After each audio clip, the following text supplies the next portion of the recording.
e não fura o seu amaldiçoado agora pela vida de Israel. Seja útil, isso assim, deixe o seu ok, deixe também o seu comentário e compartilhe para que outras pessoas também sejam alcançadas. Muito obrigado. Tudo bem? Hoje eu vou falar com vocês acerca de uma passagem muito conhecida nas Escrituras, que é acerca da mulher adúltera, escrito no capítulo 8 do Evangelho de João. Como eu disse, muito conhecida do público evangélico quanto do público em geral. É algo que nos chama bastante atenção porque a gente ouve muitos sermões, muitas pregações e muitas explicações acerca dessa passagem, não é? E eu vejo aqui, tanto quanto naquela época, naquela ocasião, quanto hoje, o emprego de alguns sofismas, né? Algumas cascas de banana, como eu chamo, algumas armadilhas teológicas e teóricas, intelectuais, digamos assim. Porque eu chamo de sofisma, o que é isso? Ou engano, é uma verdade usada de maneira fraudulenta, uma verdade usada de maneira ou com o propósito de provocar um erro, de armar uma cilada para alguém. E foi isso aqui que nós vemos nessa ocasião deste encontro dos fariseus com Cristo e aquela mulher pecadora, aquela mulher adúltera. Vejamos aqui, todos já conhecem a passagem, né? Que os fariseus, mestres da lei, pessoas ali da sociedade levaram aquela mulher que foi pega em flagrante adultério, e levada aos pés de Jesus para ver qual a sua opinião.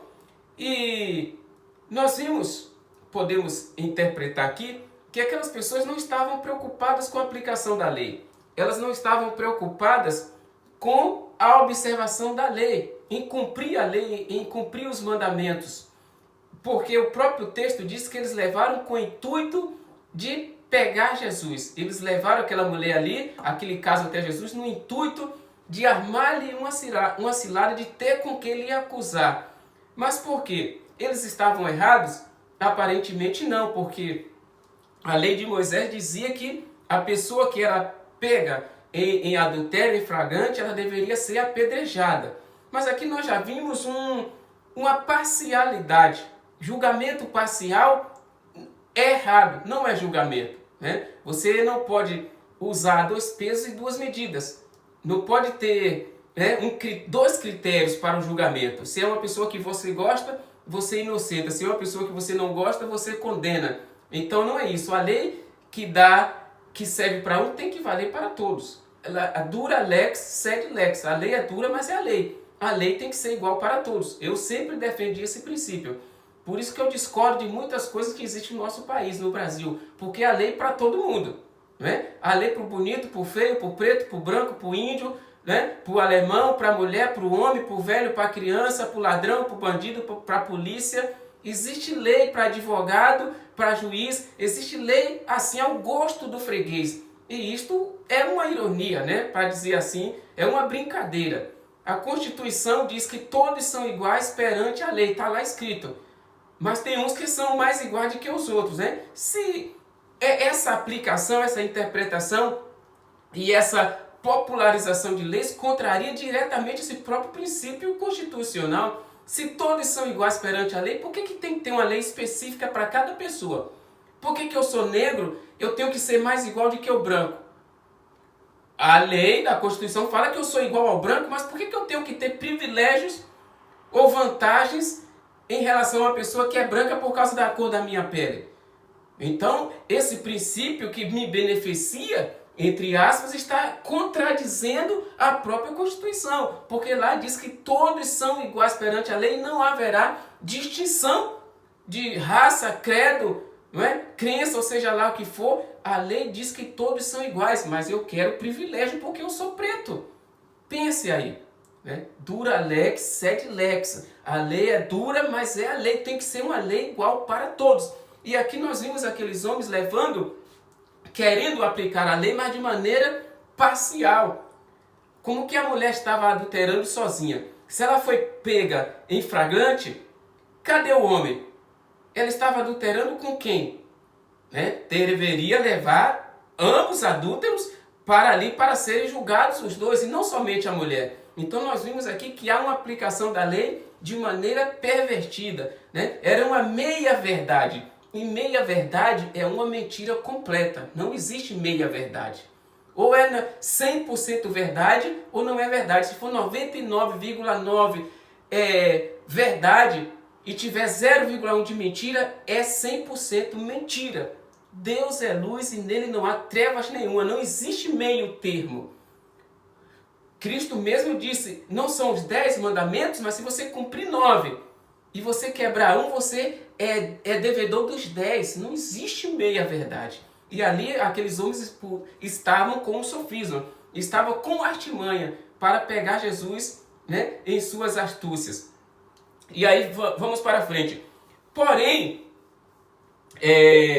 eles queriam que Jesus, se Jesus dissesse para matar a mulher, eles iam ter como condenar Jesus como ele estava quebrando a lei de Roma. Porque Jesus estava ali, os judeus estavam debaixo de duas leis. A lei religiosa, que era, né, da lei de Moisés, e sob a lei do Império Romano, que era que dominava a Judéia naquela época. E esses próprios fariseus, quando Jesus foi levado perante Pilatos, Pilatos disse, eu não vejo pecado neste homem, não vejo crime algum. Não posso condenar um homem à morte que eu não estou vendo crime. Leve vocês e julgue-o perante a lei de vocês mesmos. Se ele infringiu a lei de vocês, que vocês julguem. E eles disseram que para Pilatos, nós temos uma lei, né? Mas nós não temos o direito de matar uma pessoa, né? Nós não podemos julgar ninguém à morte. Ou seja, eles ali estavam perante o juiz, perante Pilatos, um governador, e reconhecendo que eles não tinham autoridade para condenar ninguém à morte. E aqui eles estavam querendo que Jesus condenasse aquela mulher à morte. Se Jesus, pelo contrário, não condenasse, achasse, dissesse que aquela mulher não teria problema nenhum, eles iriam jogar Jesus contra a lei mosaica. Olha, esse homem aqui está quebrando a lei de Deus, porque a lei diz que os adúlteros devem morrer, mas ele está dizendo que não. De qualquer maneira, eles colocavam Jesus ali numa situação difícil. Mas Jesus conhecia o coração dos hipócritas, e Jesus, escrevendo na areia, disse, aquele que não tiver pecado, que atire a primeira pedra. E aí eles foram-se, né? Se foram um a um, por quê? Porque eles reconheceram que não havia inocente ali. Todos tinham pecado. Cada um começou a fazer a sua autoanálise e não tiveram coragem de apedrejar aquela mulher. E Jesus, dirigindo para ela, disse, mulher, onde estão os teus acusadores? Ninguém te condena? Ela disse, não, Senhor, ninguém. Tampouco eu te condeno. Vai em paz, vai e não peque mais. Aí aqui é onde entra o outro argumento, a outra casca de banana. Porque muitas pessoas usam essa passagem para esconder os seus próprios erros, ou se livrar, ou achar que eu ou que você não tem direito a julgar ou criticar o erro. As pessoas dizem, ninguém pode me julgar, só Deus pode me julgar. Nem Cristo condenou aquela mulher adúltera, porque vocês vivem me condenando. Espera aí, meu amado, tá tudo errado esse negócio aí. Primeiro, existe uma diferença entre inocentar, julgar e perdoar. Jesus não inocentou aquela mulher. Ele a perdoou, porque ele é o dono do perdão. Todos que vão a Cristo encontram perdão. Jesus perdoou aquela mulher. Ora, bolas, mas se ele perdoou, é porque automaticamente tem a necessidade de um pecado. Como é que você vai me perdoar se eu nunca te ofender? Se eu não cometer nenhum erro, nenhuma falha, nenhum pecado contra você que está me ouvindo, como que você vai me perdoar? Eu vou te pedir perdão de quê? Eu tenho necessidade de te perdoar? Né? Você que pode estar ouvindo esse vídeo aí, vendo, talvez eu não te conheça pessoalmente, ou te conheço, mas talvez eu nunca tenha te ofendido em alguma coisa. Então, como é que você vai me perdoar? Como é que eu vou te pedir perdão de uma coisa que eu nunca cometi contra você? Se Jesus perdoou aquela mulher, automaticamente ele está dizendo que ela havia cometido pecado, sim. Jesus não a inocentou. E por isso que ele disse, vai e não peque mais. Ora, bolas, se ele disse para que ela fosse e não pecasse mais, é que ele está dizendo, olha, você pecou, minha filha. Né? Lembrou aquele médico famoso, né? Você pecou, minha filha. Né? Você, pela lei de Moisés, você deveria morrer sim. Se eu não tivesse aqui agora, você estava quebrada. Né? Olha só, porque o salário do pecado é a morte. Aquela mulher, pela lei, deveria morrer. Só que Jesus é o dono do perdão. E ela encontrou-se com o Salvador. Por isso que ela foi perdoada. Perdoar não é inocentar. Perdoar não é dizer que eu sou inocente. Perdoar é, se eu te ofendi, você reconhece, sabe que eu te ofendi, que eu te machuquei, mas você me concede o perdão, né? O perdão não é a ausência de pecado. Só existe perdão onde há pecado. Onde não há pecado, não há necessidade de perdão. Então, não quer dizer assim, mas você é pecador também, você erra porque você está me acusando, porque você está me condenando. Veja bem, um erro não justifica o outro. Não é porque eu sou pecador que eu não posso reconhecer o pecado em alguém. Não é porque você tem pecado que você não pode me repreender ou você não pode me cobrar um erro. Um erro não justifica outro. Não se perdoa um pecado com outro erro. Cristo perdoou o pecado daquela mulher e o meu e o seu porque ele pagou por isso. Ele morreu no lugar dela. Ele morreu no meu lugar. Ele morreu no seu lugar. O pecado que nos traz a paz, o castigo que nos traz a paz estava sobre os seus ombros e pelas suas pisaduras fomos sarados. Aquele que não conheceu o pecado, Deus o fez pecado.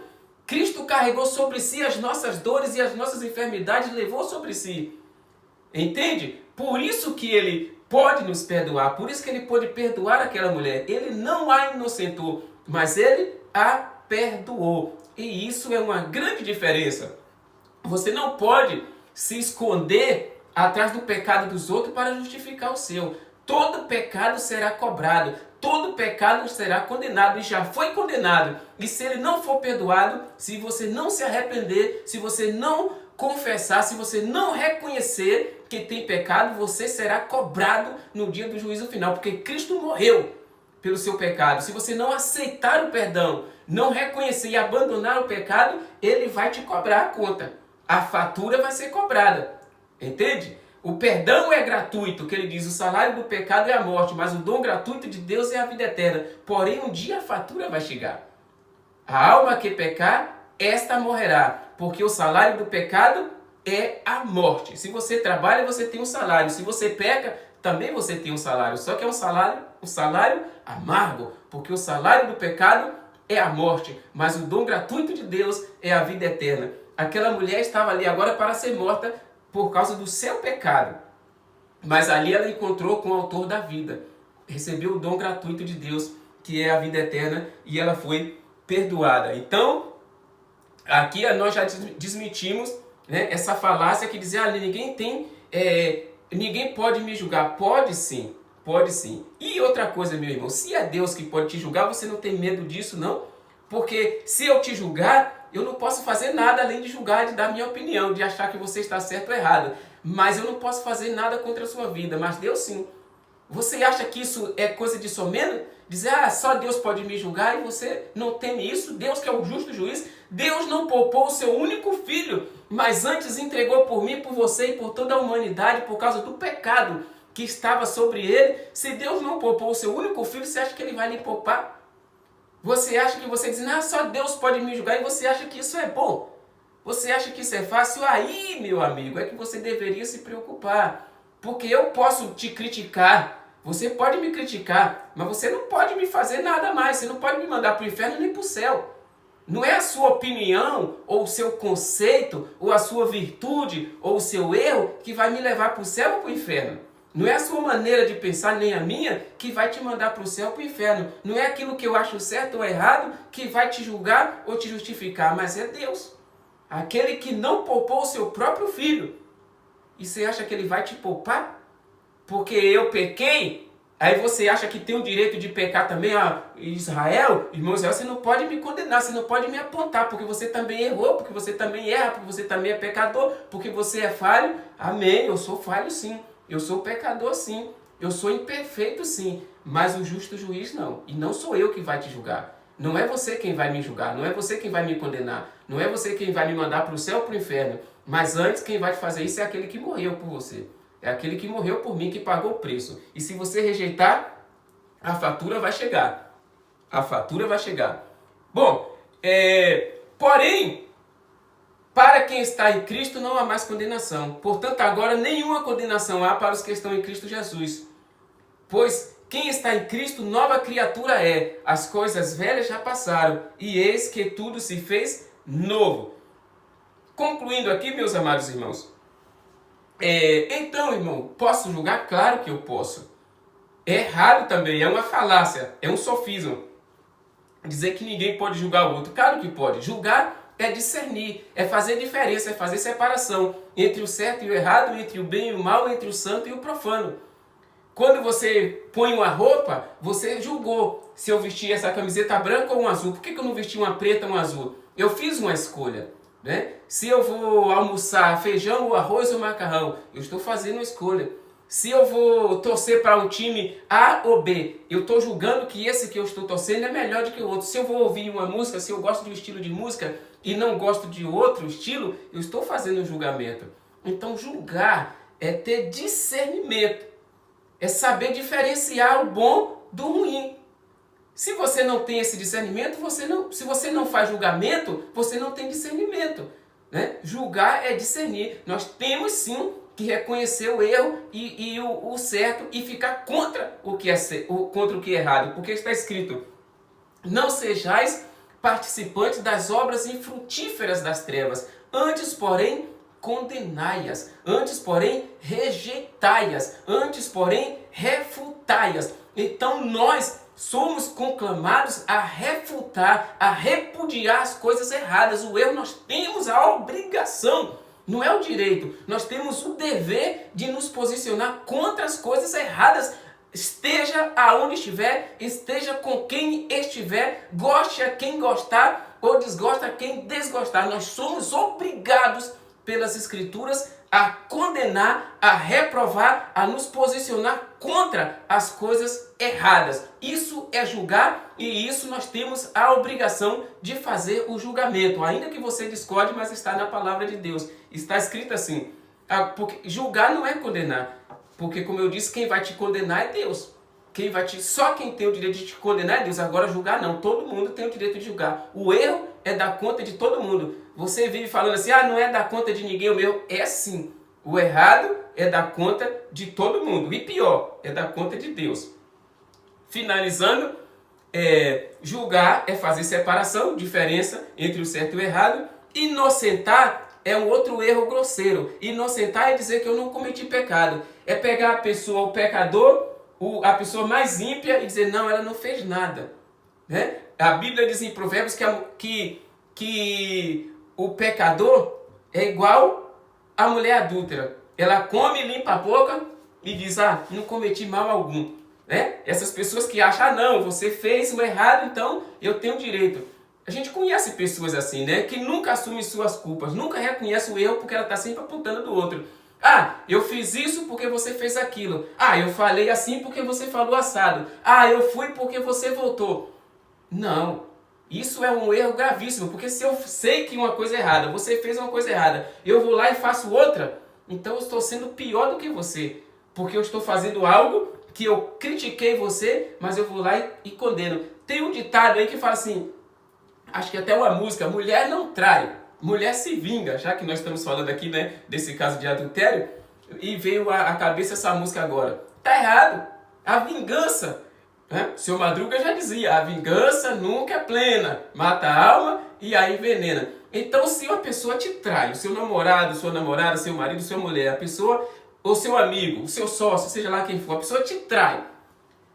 Aí você condena essa atitude, você sofre por isso, você tem prejuízos, sejam financeiros, ou psicológicos, ou emocionais, bens materiais, seja lá o que for. Você tem um prejuízo, um dano, porque uma pessoa te traiu.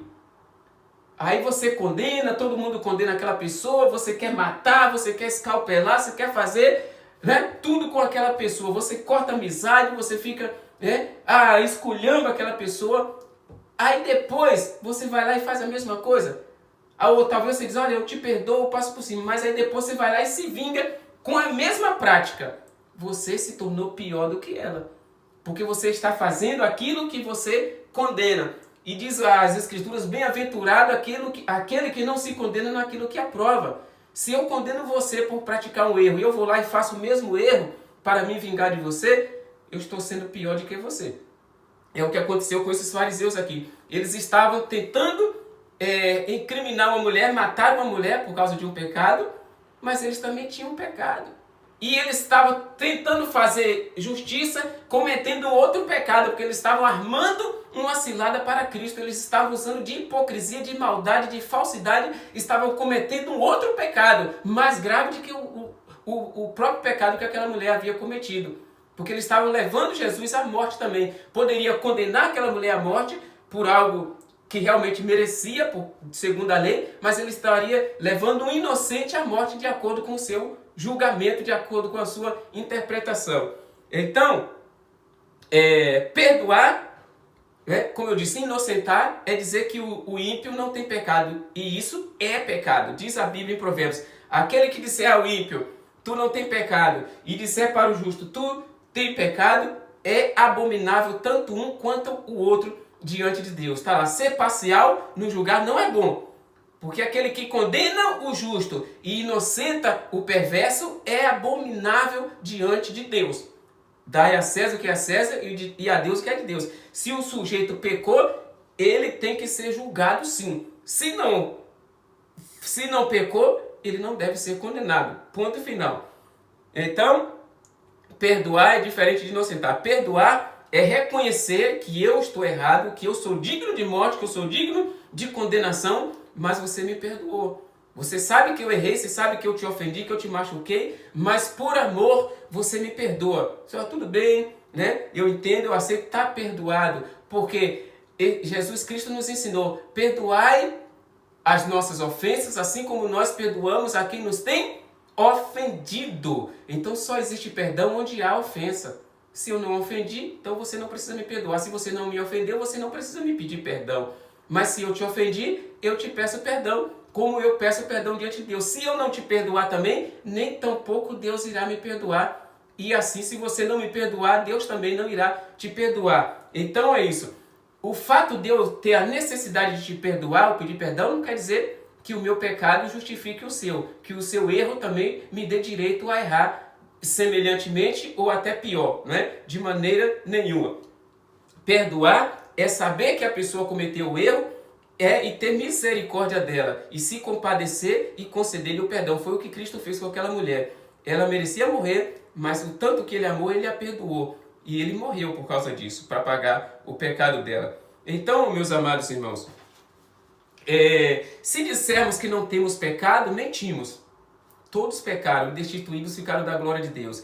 Mentimos, fazemos a Deus mentiroso, e o amor dele não está em nós. Porém, se confessarmos nossos pecados, ele é fiel e justo para nos perdoar toda a injustiça, e o sangue de Jesus Cristo, seu Filho, nos purifica de todo o pecado. Esta é a mensagem que eu deixo para você hoje.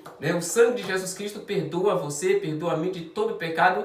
Eu preciso perdoar você, você precisa perdoar a mim, e assim nós precisamos nos perdoar mutuamente para que o amor do Pai permaneça em nós. E não se engane achando que ninguém pode te julgar. Não se engane achando que só Deus pode te julgar, e isso é uma coisa maravilhosa. É maravilhosa porque Deus é misericordioso, mas Ele ama a você. Ama-me que eu sou pecador, mas Ele abomina o meu pecado. Ele abomina o seu pecado, e o pecado será cobrado, a fatura vai chegar. E todos os pecadores, os que não se arrependeram, os que não tiverem seus pecados perdoados, serão lançados no lago de fogo que arde com fogo e enxofre. E ali haverá choro e ranger de dentes, onde o bicho nunca morre, o fogo nunca se apaga.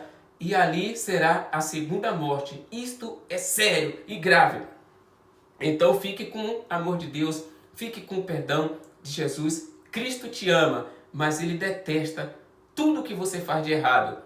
Então, se você ama Cristo, não entristeça. Faça conforme a vontade dEle.